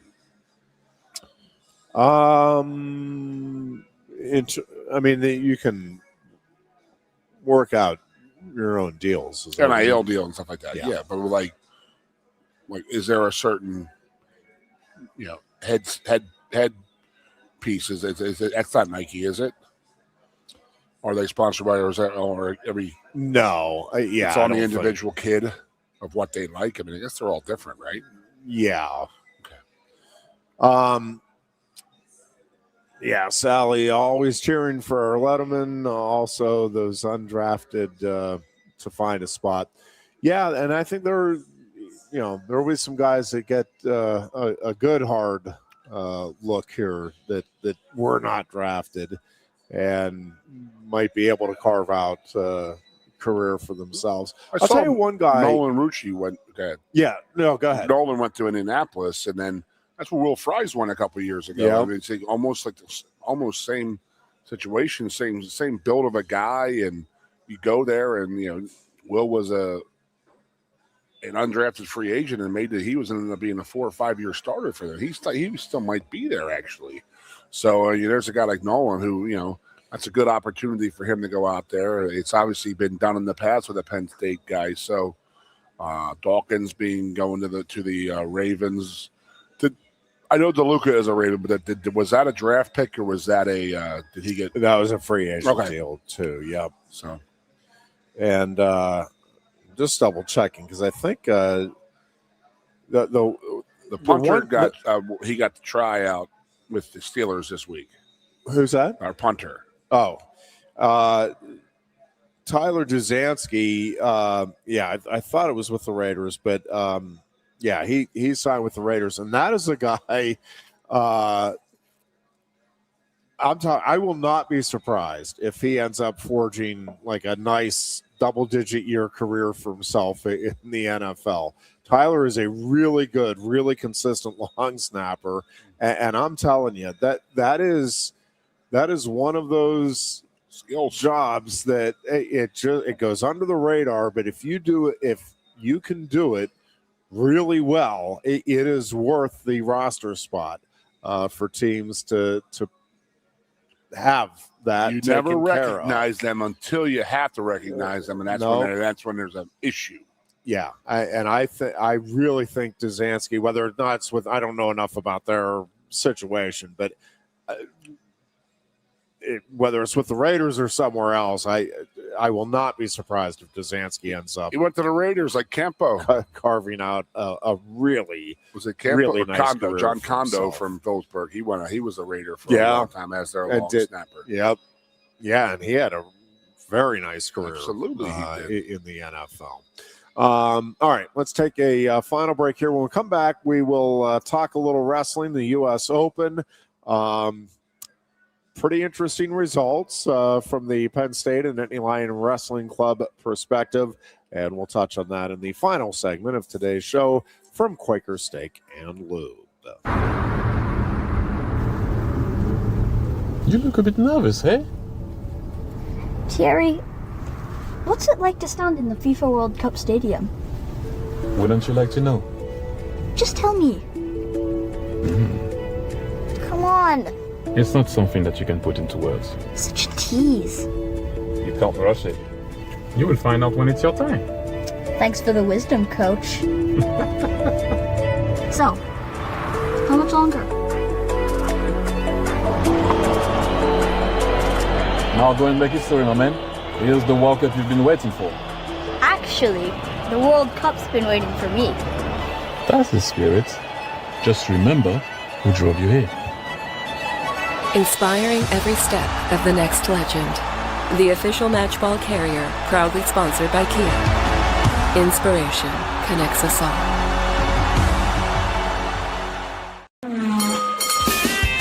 If you love wings, if you love rings, and all kinds of other tempting things, great times, great food, get to Quaker Steak Lube. Get our Best Wings USA signature sauces, mouth-watering appetizers, or any of our delicious award-winning lube favorites.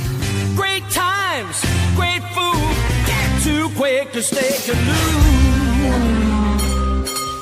I'm the Modelo Recruiter, and I'm looking for fans with good hands and great speed. The ones who stay focused and never miss a play. They go the distance on game day, even when their team is away.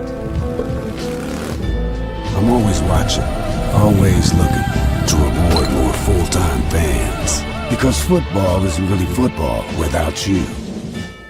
Lusk & Associates Sotheby's International Realty proudly presents the introduction of our new State College office at 314 South Borough Street in State College. At Sotheby's International Realty, we advertise locally, nationally, and internationally, bringing the best of advertising and promotion to each and every one of our properties, big or small. Call now. A lot has changed about State College. One thing that hasn't is W.C. Clark's Coffee Roasters on 234 East Calder Way. 30 different varieties of specialty coffee beans sourced from over 25 countries and roasted with love each morning in Happy Valley for over 45 years. They'll ship their fresh roasted coffee from their doorstep to yours. Order online at statecollegecoffee.com. That's statecollegecoffee.com. Hi, welcome to Timberland Federal Credit Union, a financial cooperative for its members, tracing all the way back to 1973. Experience Timberland Federal Credit Union, where you're greeted with a smile and financial solutions are tailored to your unique life journey. Here, we're not just financial professionals, we're your neighbors. People invested in your financial needs, literacy, and empowerment. Your dreams matter to us, whether they're about buying a home, growing a nest egg, or embarking on new adventures. TFCU draws from the past and invests in the future, offering modern tools like online banking to give you the freedom to manage your money practically anytime. Additionally, we're passionate about giving back both time and resources because enhancing our community is at the core of why we're here. Visit TFCU in person or online to learn more about our services and apply for a membership today. WFXX, once again, the Fox, your sports radio. Broadcasting live, loud and proud from Central PA's Sports Authority, WFXS America. 98.7, the Fox State College. And back here on a Tuesday afternoon for the final segment of the Lion Country Kia Goon and Ironhead show. Penn State Wrestling and the Nittany Lion Wrestling Club with plenty of success out in Las Vegas at the U.S. Open over the weekend. Luke Lillidahl stunning Spencer Lee in the finals with the left-handed headlock with 3 seconds left to pull out the victory. Very good chance that those two will meet again in the World Team Trials later this summer. Great win for Marcus Blaze, too. A great tournament for Marcus Blaze, but very impressive win for Ben Davino in the semifinals, defeating Jax Forrest. And then it was Blaze beating Davino in the finals. So hats off to both of those two young men. And a great win for Kyle Dake as he takes the title as well. The other big news on the senior front from the Nittany Lion Wrestling Club and from Penn State, and there was some other good results for sure, but Joe Seeley defeating David Carr for third place was pretty impressive, to say the least. And Joe Seeley is going to be right in the thick of the race as he was this last year. I know everybody, and understandably, got caught up in PJ Duke and all that he did, and it was phenomenal. And PJ obviously is an outstanding wrestler, but Joe Seeley did take him to sudden victory in their meeting at the Black Knight Invitation early in the season. I mean, Joe Seeley is an elite wrestler in his own right. And Tyler Kasak, I don't know the extent of the injury for either Kasak or Barr coming off the weekend, but both were injured in the tournament and did not wrestle their final matches. Those injuries are they doing more of like, let's prevent, we're not going to push this? That's what I don't know. I don't know. Because they'd be pushed a little bit. They would feel a little bit different if they're going into the Big Tens or the Nationals, right? Yeah, and you still have, and you still have the trials coming up. You still have opportunities later this summer to get what you want out of the freestyle portion of the season. And then Asher Cunningham in the under 20 finishing as the runner-up was also very impressive. Jaden James, the incoming recruit, winning and looking every bit like the superstar that he is projected to be at the collegiate level, and certainly already is, certainly in his age group. And again, he's another one of these very young, very accomplished wrestlers that we just are seeing more of. Obviously, what Bo Bassett did in winning both seniors and under 20 is very, very impressive as well. Bassett is just really very, very special. I mean, there's no two ways the about Japanese that. kid Ono? Yeah. Is it really Ono? As in like Yoko, or is it expelled a little bit? Yeah, Masa Ono. Yeah, Okay. Ono. How did he wrestle, or is that No. he? Okay, No, I'm this interested was- to see that guy because it's just I don't know anything about him. Just know that he is really, really good at a young age, and he redshirted. So I'm interested and has to a see very how engaging personality. is he? You know what I noticed? It had to have He been him. smiles all the time. It was they had him holding the trophy when the national championship this year. Yeah. And that's great because, I don't know if they're picking on him because he's a freshman and they're doing a little hazing routine or whatnot, but that's pretty good that he was a red shirt this year, but they have him holding the trophy. And that's the kind of respect and love they have for him already. They all seem to enjoy him, I think. Yeah. But he hasn't done anything as of yet. No. See, what is he? What did he win, right? And he's doing American wrestling right now, which is not his forte, right? Right. Okay. Freestyle's more what he's grown up with. I'm seeing where we have the TVs on down here and a couple more guilty pleas in this NBA gambling scandal, and I'm presuming that with the guilty pleas are coming plea bargains where others are going to be named, and again, we'll see how far this one gets. Meanwhile, they're speaking of gambling. Yeah, I know Texas where you're, Tech quarterback Brendan Sorsby, and that is a guy that was projected as being a Heisman candidate in the upcoming season, and he has entered a gambling addiction program.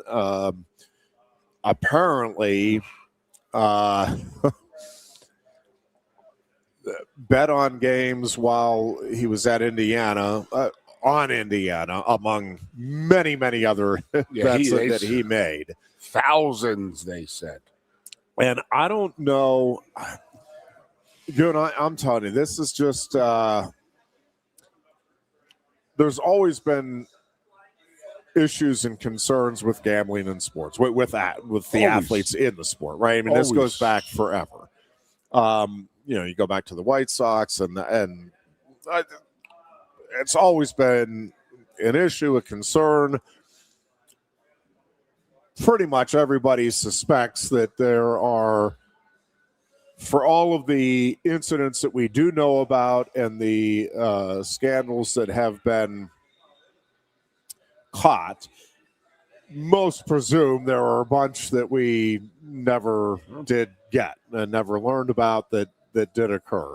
And to whatever degree, again, we don't know because we don't know about it, but there are some people that are pretty involved in the sports world that are like, yeah, we're probably missing a whole lot. And some are probably big money organizations that have gotten away with it for. Now it's, how do I say, it's you can, like the kid Sorsby, the kid they got from Cincinnati, who's going to Texas Tech, they got his betting record. Yes. When you're dealing with a bookie back in the day, you were not, there may have been texts or phone calls, but you would have to have recording devices and all this. Yeah. This is an actual, a trail that they can follow. So they were saying that this kid is a true freshman at Indiana, had over 1,000 bets just on Indiana football. Yes. And he played one game. And that was a year. fraction of his. He played one game that year as a true freshman. Yeah. One game, and he did not get them all on himself. But this kid now has lost a $5 million NIL deal with Texas Tech. He's going to go away. I mean, he's not in trouble unless they can prove that he was throwing games. But the thing about the NBA one that they have right now is that I'm noticing is that, yes, they have guys throwing games and they have video. And I watched the video today. I won't even mention his name. It's not worth it. But holy God, it was like, did he really think he could get away with this? And it was like, it's just throwing the ball away and doing this and that. But then the other guys that are in trouble, they had illegal card games up in New York City with mafia members. With the mob was running the game and they were fixing it. So they were bringing in rich friends and this and that. NBA players were bringing some of their rich friends in to, So I'll go into this past weekend down in Florida. There's a card playing tournament. Yep. And people would love sitting next to so and so and talking jazz and this and that, And what you? By the way, you lost $12,000. Oh, that was a great conversation I had with so and so. It was really good, Yeah. So that's the scary thing about what was going on there, and that was that guys were in a rigged card game, and people were bringing their teammates and friends to play, knowing it was rigged. And it's that's the brutal one. That's a scary one to think about there. But how do you follow that? How do you find that where nowadays it's like, you can track your last 5 years bets on one button. Yes, but again, then you get into if I have my friend do it, no doubt. and or a family member, or a little bit from my friend, a little bit from a family member. I get it. But again, it is just one of the reasons I think a lot of people like that fear of getting caught is, I think for a lot of people, it's like, oh yeah, one, I think it's wrong, but also, man, I don't want to get caught, and I don't trust myself to not get caught. But on the other end of it, what I am, and I guess it must not be that big of a deal. Like, how do you know who to approach if you are in the shady business? Like, how? I mean, you obviously, like, follow me just for a moment here as I go down a hole I probably shouldn't go down. But like when you see child predators get caught, they talk about they can tell certain kids that they target either personality or, hey, the parents are never around, all of this stuff. And it's like, yep, are these guys setting up players that they know come from either broken backgrounds or they know are poverty stricken? Like, I just don't, how do you go about that initial approach is the thing that is among the things that just fascinates me, because there are presumably a lot of people that if you came up and approached them, I'm like, hey, I'm reporting you, like you are, or do the threats start, hey, before we talk, I need to let you know, and whatever the threat is that they're going to have. But again, if I'm approaching, I would be nervous that, is this guy going to call my bluff? I'm just fascinated by the where's the how initial people conversation initially, get involved in this stuff. Card games, I understand. You got a gambler. I mean, you've been into a bar before and you hear some guy yapping. Oh, yeah. I had this game, I had that game. And, some guys is like, Jesus, dude, what else do you do? Yeah. You just make these parlay bets and stuff like that. But game fixing, I would say, of any of these sports now, which are having to track and the investigative arms of, again, all of these entities and the degree to which you have to try to stay on top of it. Again, we hear about the stories that break. Like, how many other situations are they suspecting something? Are they following? Are they discovering, nope, there was nothing there? Are they suspecting but they can't prove, and so they're still following? Like, I do wonder about all of that stuff. And to your point, yeah, you watch some of the but like, it is sports, and there are people that just have god awful days. Again, Chris Letang, like, I don't think he was throwing the first couple of games in this Stanley Cup series with Philadelphia, but if it came out later that he did, it'd be like, oh, well, that explains why the hell he kept throwing the puck to the Flyers, right? Like, but that's the thing. My point is, you can have god awful like great players can have god awful games, and that's part of the thing that must be very tricky now. Is it's like, well, now every time somebody that is even just good, that is consistently good, well, he had 3 errors in this game. What's going on? He only had 2 errors through the first 3 months. Now he has this one game. Now we got to look. Was there money bet on it? Do we know who he associates with? I mean, my God. Well, I mean, there's always been. I'll give you some theories. I mean, there's obviously, we just had a casino open up 150 yards from us. Well, and there's people very, very, very upset about that because you have no idea what people are. But that's visual evidence. Like, so the one you got to worry about is the street stuff, and that is dealing with a bookie, and that is that sometimes people are so exposed with the online gambling, and it's not because you got to come up with the money up front. With the street gambling, you have a credit, and that's when people get into trouble. is when you're not making those payments. Where if I want to go bet $100 on something, you got to put up $100 at the casino or an online casino. You deal with a sports book, that $100 is comped. We don't got to pay until we get to $5,000. Right.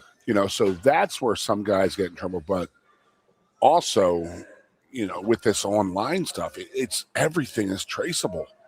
Everything. But you're right. I'm sitting there saying, hey, Jeff, I know your cousin's on the team. Can we talk? Or something like that. Or like I told you, guys used to call me when I was in college, be like, hey, is so-and-so hurt? And I had no idea what in the hell. I was like, man, these guys are huge fans.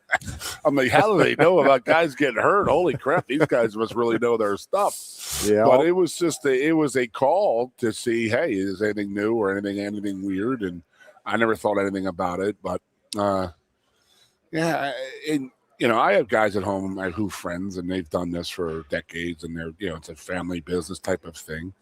And they always used to say, it just happens that it did come out, but, they've always said, some of my biggest gambling friends, and I was always like, man, how do you stop people from fixing games? And they said, actually, it's not the players that sometimes they want to get. It might be the referee. It might be easier to get a referee because they're not making $5 million a year, and they're not doing this and they're not doing that. And then somebody especially specifically said the NFL, because that's not their jobs. Yeah. These guys who referee in the NFL have full-time jobs elsewhere. That is not a full-time job to them. And that's why they are not beholden to media and any kind of coverage or any kind of after game. They don't have to, umpires in baseball and hockey, they have to talk to the media. Where umpires and referees and in a football game do not have to speak to anybody. Yeah. So because again, it's not their job, and there's people out there saying, well, let's make it their job because then they can be held accountable and all that stuff. So I don't know. It's a weird subject for you and I to talk about because it is so enormous. The gambling thing is absolutely enormous in sports. Everything is run by gambling now. Everything. Just watch a commercial. Yes. Watch any. There it is. Yep. 3 TVs up here. 3 TVs. 2 of them have casino sponsorships on the bottom of them. Yep. For an NBA television show is sponsored by FanDuel. And this one is over there, MLB baseball. They're selling their own casino now. The professional sports teams are now, the leagues are now making their own casinos. ESPN has a casino. Scores, who I use to follow games, you can now make bets through them. That's Yes. Scary subject. And I will say, it is one of the things that like there are, and it's one of the wonderful things in some ways about a free society is we're allowed to have the temptations presented to us. The problem is if you have the personality, an addictive personality, it is hard to stay away from everything, right? Like, hey, I don't drink.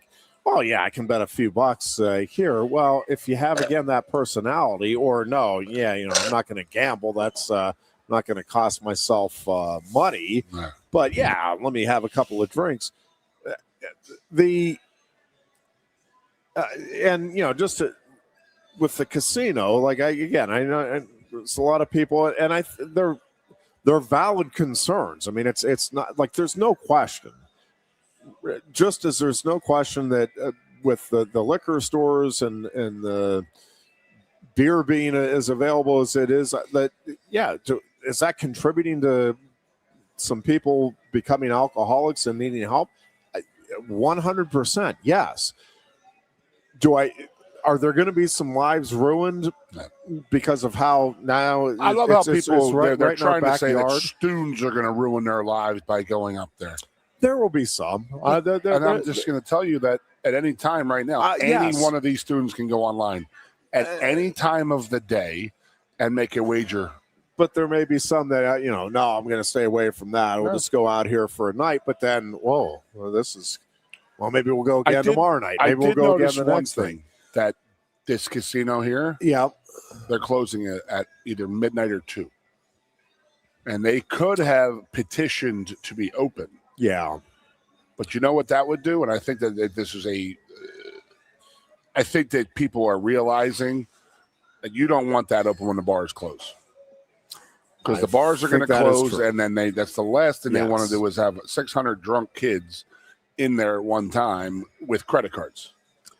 If the casino really wanted to just destroy lives, they could. They really, truly could. And I don't think that's what they're doing. No, it's not what they want to do. But again, with anything, there are going to be people that, because of the ease of access now, right? Whether or not you want to directly, I'm not going to say the casino is causing the addiction, but is it going to make it more likely that there are some people now that will go down a path that they might not have gone down had it?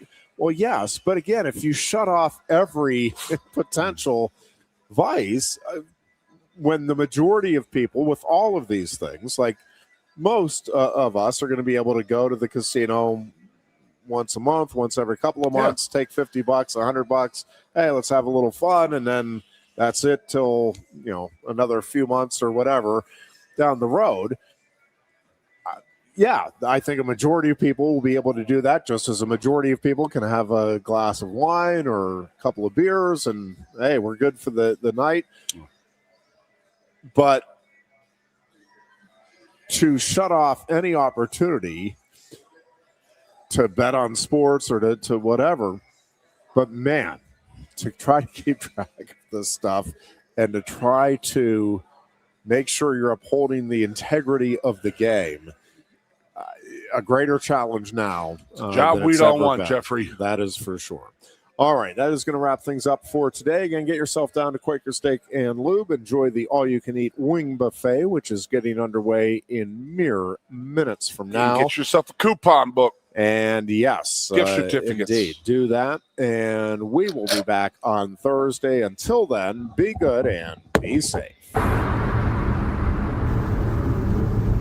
You look a bit nervous, hey? Thierry, what's it like to stand in the FIFA World Cup stadium? Wouldn't you like to know? Just tell me.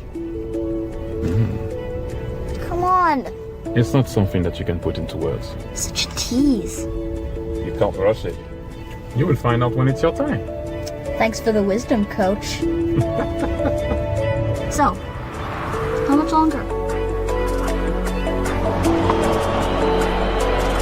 Now go and make history, my man. Here's the World Cup you've been waiting for. Actually, the World Cup's been waiting for me. That's the spirit. Just remember who drove you here. Inspiring every step of the next legend. The official matchball carrier, proudly sponsored by Kia. Inspiration connects us all.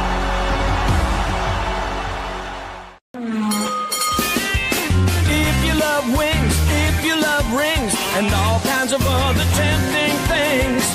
Great times, great food. Get to Quaker Steak and Lube. Get our Best Wings USA signature sauces, mouth-watering appetizers, or any of our delicious award-winning lube favorites. Great times, great food. Get to Quaker Steak and Lube. I'm the Modelo Recruiter, and I'm looking for fans with good hands and great speed. The ones who stay focused and never miss a play. They go the distance on game day, even when their team is away. I'm always watching, always looking to reward more full-time fans. Because football isn't really football without you. Lusk & Associates Sotheby's International Realty proudly presents the introduction of our new State College office at 314 South Borough Street in State College. At Sotheby's International Realty, we advertise locally, nationally, and internationally. bringing the best of advertising and promotion to each and every one of our properties, big or small. Call now. A lot has changed about State College. One thing that hasn't is W.C. Clark's Coffee Roasters on 234 East Calder Way. 30 different varieties of specialty coffee beans sourced from over 25 countries and roasted with love each morning in Happy Valley for over 45 years. They'll ship their fresh roasted coffee from their doorstep to yours. Order online at statecollegecoffee.com. That's statecollegecoffee.com. Hi, welcome to Timberland Federal Credit Union, a financial cooperative for its members, tracing all the way back to 1973. Experience Timberland Federal Credit Union, where you're greeted with a smile and financial solutions are tailored to your unique life journey. Here, we're not just financial professionals, we're your neighbors, people invested in your financial needs, literacy, and empowerment. Your dreams matter to us, whether they're about buying a home, growing a nest egg, or embarking on new adventures. TFCU draws from the past and invests in the future, offering modern tools like online banking to give you the freedom to manage your money practically anytime. Additionally, we're passionate about giving back both time and resources because enhancing our community is at the core of why we're here. Visit TFCU in person or online to learn more about our services and apply for a membership today. WFXX, once again, the Fox, your sports radio. Broadcasting live, loud and proud from Central PA's Sports Authority, WFXS America. 98.7, the Fox, Steve